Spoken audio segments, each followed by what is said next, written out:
Telangana REDCO DE వెంకటరమణను ACB case పెట్టడం జరిగింది. ఆయన దగ్గర సుమారు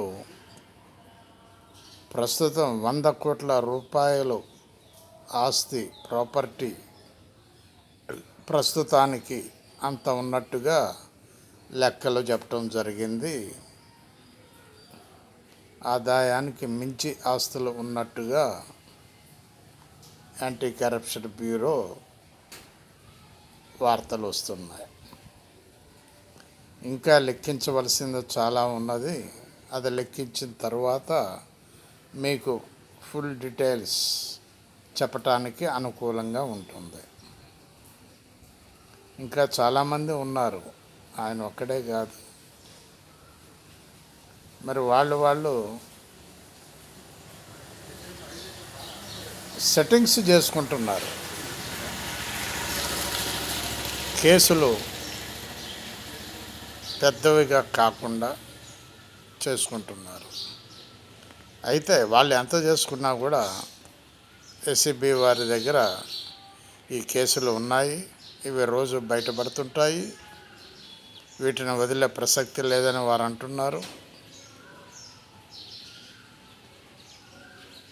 ఎవరైతే, నేను ముందు నుంచే చెప్తున్నాను, బినామీలు ఎవరైతే ఉన్నారో వాళ్ళు కలెక్టర్ల దగ్గర పోయి సగం ప్రాపర్టీ గవర్నమెంట్కి, సగం ప్రాపర్టీ బినామీ పేరు మీద ఉన్నటువంటి వాళ్లకు చెందుతుంది. మీరు వెళ్ళే రిక్వెస్ట్ చేసుకోండి, మీ పేరు మీద సగం ఖర్చు తగ్గుతుంది, మీ పేరు మీద సగం ఆస్తి వస్తుంది. వాళ్ళెవరో ఎవరి ప్రాపర్టీనో చెప్పనవసరం లేదు. నా దగ్గర బినామీ ఆస్తి ఎంత ఉన్నది, దానికి మీరు ఆఫిస్తే నేను చెప్పగలను అని ఒక మాట చెప్తే చాలు. ప్రభుత్వం దాన్ని స్వీకరిస్తుంది.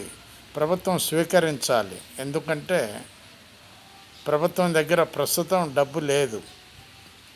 మరి ఇదైనా మనకు ఒక ఇన్కమే కదా. కాబట్టి ప్రభుత్వం కూడా ఆలోచించాలి. వెంటనే ఆర్డర్ తీయండి, ఇలాంటి ఆర్డర్ తీయండి. బినామీలు ఎంతమంది ఉన్నారో బయటకు రండి అని చెప్పండి. వాళ్ళని రిక్వెస్ట్గా వాళ్ళ ఆఫ్ వాళ్ళకి ఇచ్చేసేయండి. మిగిలిన ఆఫ్ గవర్నమెంట్ సొంతం చేసుకోండి. లేదా ఇంకేమైనా దారి ఉంటే దాన్ని వెతకండి. అది మా యొక్క విజ్ఞప్తి. ప్రభుత్వం ఆలోచించండి ఒక్కసారి.